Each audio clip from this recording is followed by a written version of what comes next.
कैसा चल रहा है पढ़ाई वढ़ाई? अरे बहुत सही। बहुत बढ़िया। तो मतलब दांतों के डॉक्टर बन के निकलने वाले हो आप यहाँ से? बिल्कुल। पढ़ाई का तो मत ही पूछो, फैकल्टी अच्छा है। अच्छा, वो बोल रहे हैं मेस का गाना। पराठा अच्छा है, पराठा अच्छा बना देता है, पराठा थोड़ा अच्छा। ओवरऑल एनवायरनमेंट गर्मी पे ज़्यादा गर्मी लगता है in like that way only. अच्छा, मेस वगैरह के बारे में बोल रहे थे आप लोग कुछ? प्राइवेट क्वेश्चन ना लाया जाए। मैं तो हेलो बच्चों, मैं हूँ महेश मीणा। कोटा की बात में आपका स्वागत है। आपने मेडिकल कॉलेज का नाम तो सुना ही होगा हमेशा। तो मैं आज हूँ कोटा का एकमात्र कॉलेज है, डेंटल कॉलेज है, दासवानी डेंटल कॉलेज।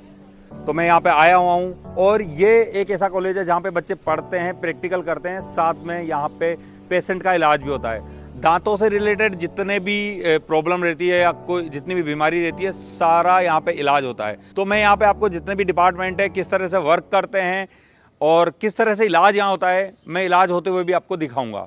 तो आइए मैं आपको डीपली आपको पूरी इन्फॉर्मेशन यहाँ पे देता हूँ।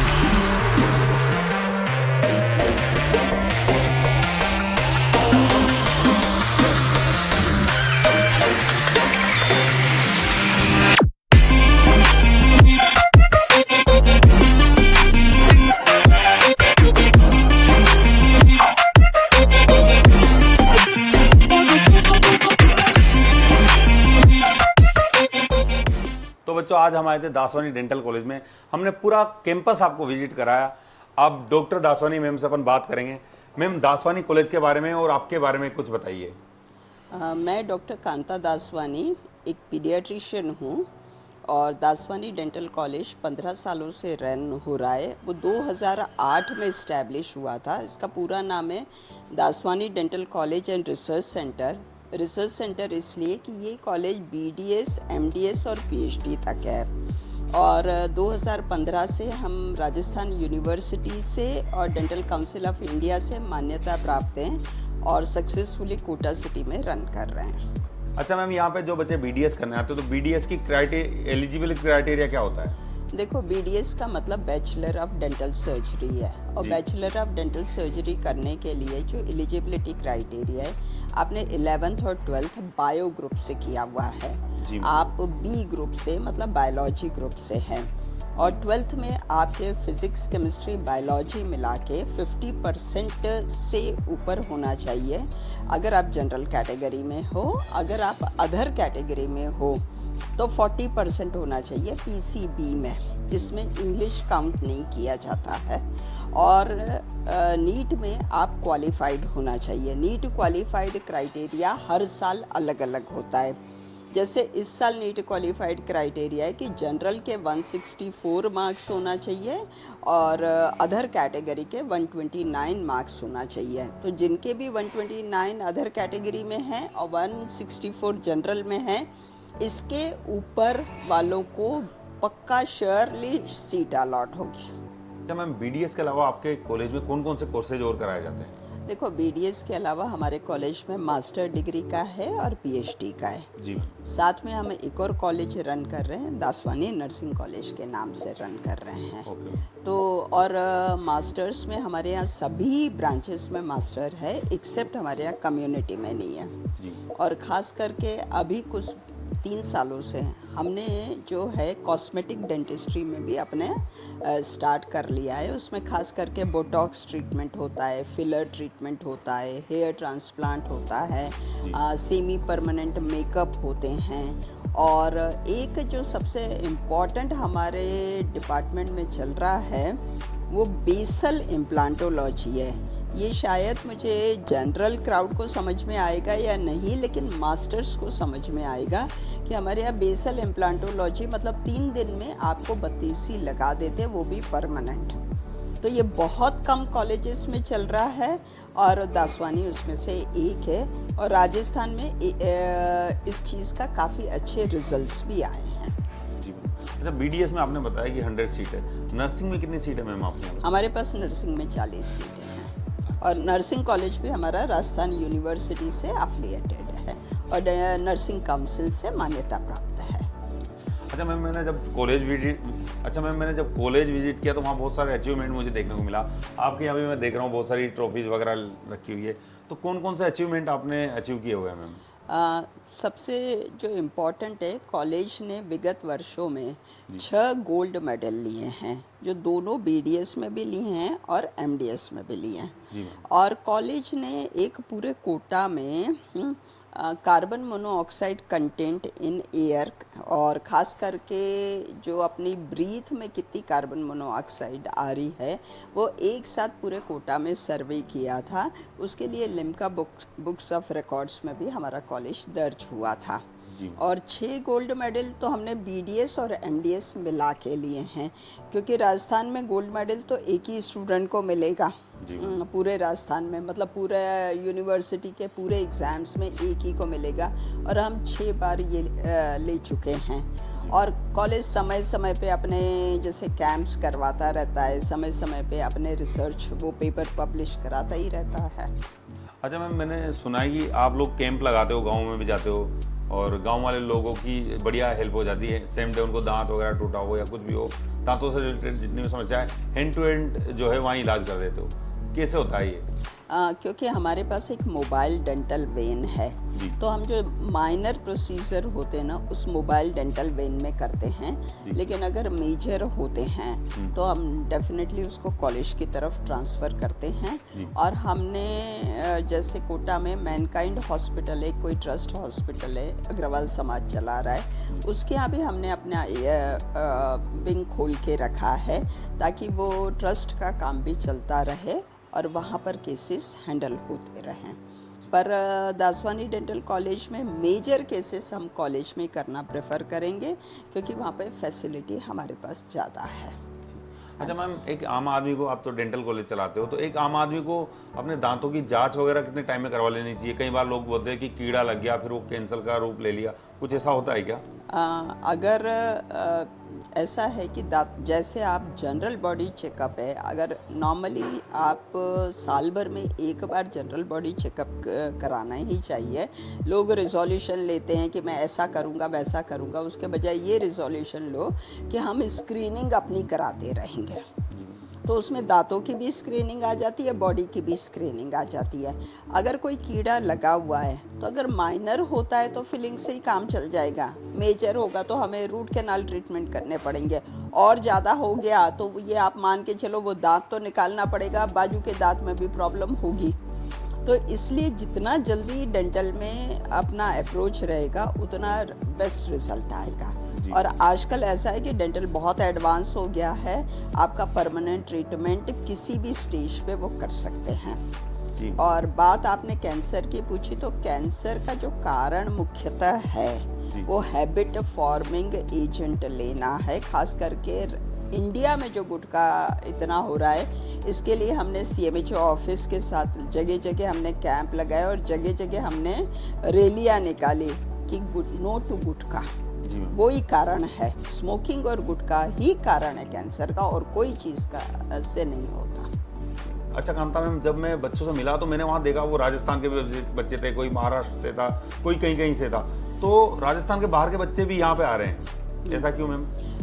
एक्चुअली जो स्टेट में वैसे तो 2 टाइप की सीट्स होती है, कुछ सीट्स स्टेट सीट होती है और कुछ सीटें ऑल इंडिया सीट्स होती है। और राजस्थान में अट्रैक्शन का जो रीज़न है ना, पहली चीज़ कि यहाँ पर जो है ना एटमॉस्फेयर बहुत मतलब डिसिप्लिन्ड एटमॉस्फेयर है। और दूसरा जो राजस्थान के कॉलेजेस हैं, जैसे हम लोग गवर्नमेंट कॉलेजेस में, गवर्नमेंट यूनिवर्सिटी में हैं, तो गवर्नमेंट यूनिवर्सिटी के कारण क्या एक्स्ट्रा एक्सपेंडिचर नहीं होते हैं, जो कि नॉर्मली डीम्ड यूनिवर्सिटी में बहुत ज़्यादा एक्स्ट्रा एक्सपेंडिचर होते हैं। आपको डिग्री भी डीम्ड की मिलती है, यहाँ पर आपको डिग्री भी गवर्नमेंट की मिल रही है और एक्सपेंडिचर भी कम मिल रहे हैं। और राजस्थान का जो नॉर्मल डिसिप्लिन, खान पान, लैंग्वेज, सिक्योरिटी, ये सब चीज़ें अदर स्टेट काफ़ी हद तक अप्रिशिएट करता है। और डेंटल का जो राजस्थान के जितने भी कॉलेजेस हैं उनमें काफ़ी अच्छा फ्लो जाता है, खास करके हमारा यूपी, महाराष्ट्र और दिल्ली साइड से काफ़ी अच्छा फ्लो है। जी, तो बच्चा यहाँ पे जल्दी इस इन्वायरमेंट को अडॉप्ट कर लेता है और फेमिलियर हो जाता है जल्दी। फेमिलियर हो जाता है, क्योंकि ना तो आपको लैंग्वेज का इशू आ रहा है, ना आपको फूडिंग का इशू आ रहा है। और सबसे जो इम्पोर्टेंट चीज़ है कि स्पेशली कोटा में हम एक ही कॉलेज हैं, तो यहाँ पर पेशेंट फ्लो बहुत ज़्यादा हो जाता है। हम हाड़ौती क्षेत्र पे अकेले हैं, तो इतना पेशेंट फ्लो है तो बच्चा अपने आप अट्रैक्ट होता है, खास करके पोस्ट ग्रेजुएशन में। उन्हें पोस्ट ग्रेजुएशन में ये मैसेज जाता है कि कितना पेशेंट फ्लो चल रहा है, कितनी सर्जरी मिल रही है, कितने केसेस मिल रहे हैं। तो उस तरह से हम वो कंडीशन शायद फुलफ़िल कर रहे हैं, इसलिए राजस्थान की तरफ फ्लो है और कोटा की तरफ फ्लो है। जी। अच्छा मैम, जब भी मेडिकल कॉलेज की बात होती है, जब भी डेंटल कॉलेज की बात होती है, तो डोनेशन की बात वहाँ जरूर आ जाती है। तो आपके कॉलेज में क्या हिसाब किताब है? देखो, दासवानी डेंटल कॉलेज में कोई भी डोनेशन, एक सिंगल पेनी का डोनेशन नहीं लिया जाता है। हमने नेट पे साफ सुथरा दिया हुआ है कि हमारी फीस 2,75,000 पर ईयर है, जिसमें हमने खास करके अदर स्टेट के बच्चों के लिए हॉस्टल और मेस कॉम्प्लीमेंट्री किया हुआ है। तो आप ये देखिए, चाहे वो राजस्थान का बच्चा हो, चाहे वो अदर स्टेट का बच्चा हो, हम उन्हें प्रॉपर हॉस्टल फैसिलिटी अवेलेबल करा रहे हैं, प्रॉपर हम उनको लॉजिंग फूडिंग दे रहे हैं, और वो भी सिर्फ और सिर्फ ट्यूशन फीस में दे रहे हैं। तो डोनेशन का तो प्रश्न भी नहीं उठता। नॉट ओनली हम इतना कर रहे हैं, हम लोग बुक्स, मटेरियल, क्योंकि पेशेंट के लिए मटेरियल की भी काफ़ी ज़रूरत पड़ती है, वो कॉलेज प्रोवाइड कर रहा है। और हमारे यहाँ जो पेशेंट है वो मिनिमल पेमेंट पेशेंट का आता है, उसी से हमारे यहाँ मटेरियल परचेस हो रहा है। तो स्टूडेंट पे कोई लोड नहीं है, स्टूडेंट को फ्री मटेरियल मिल रहा है, फ्री बुक्स मिल रही है, फ्री हॉस्टल मिल रहा है। तो इस हिसाब से डोनेशन का तो प्रश्न नहीं आ रहा है। अच्छा मैम, इतनी बढ़िया सर्विसेज है, तो सीट्स कितनी है कॉलेज में आपके पास? हाँ, हमारे डेंटल कॉलेज में BDS की 100 सीट्स हैं और MDS की 20 सीट्स हैं और PhD की हमारी 60 सीट्स हैं। तो बेसिकली जो इस समय जो क्राउड है वो BDS और MDS का है, मतलब मास्टर्स और बैचलर का है। तो बैचलर में हमारे पास 100 सीटें हैं, हम बराबर 100 स्टूडेंट एडमिशन लेंगे। लेकिन अप्लाई तो मैम उससे ज़्यादा करते होंगे ना मैम? हाँ, जब एक्चुअली ये जो हमारा एडमिशन या अलॉटमेंट का जो प्रोसीजर है वो राजस्थान यूनिवर्सिटी के थ्रू होगा। और वो इस समय जो ये प्रक्रिया है, नीट UG बोर्ड की जो प्रक्रिया चलेगी, वो इस साल जयपुर में SMS कॉलेज में चलेगी। उस अथॉरिटी के पास पावर है, मेरिट बेसिस पे ये अलॉटमेंट होते हैं।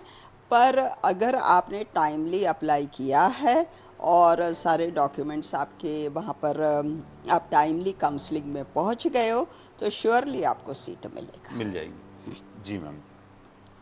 अच्छा मैम, ये बोला जाता है कि डेंटल में ज़्यादा स्कोप नहीं है, चाहे बच्चे का स्कोर अच्छा आ रहा हो तो बाहर से वाले से MBBS करके आ जाएगा वो, और फिर वाले से बैठ जाएगा घर पे, पर डेंटल में नहीं जाएगा वो। ऐसा क्या है, क्यों ऐसा करते हैं बच्चे? सबसे बड़ी बात है कि जो डेंटल ये बच्चों के जो परसेप्शन है ना, वो नॉन मेडिको ने बनाए हुए हैं और पेरेंट्स ने ज़्यादा परसेप्शन क्रिएट किए हुए हैं। डेंटल एक सर्जिकल ब्रांच है और मेडिकल में ये बिल्कुल क्लियर है कि सर्जिकल ब्रांच का बहुत ज़्यादा स्कोप होता है, चाहे हमारी जनरल सर्जरी हो, चाहे हमारी न्यूरो सर्जरी हो, चाहे हमारी ENT सर्जरी हो।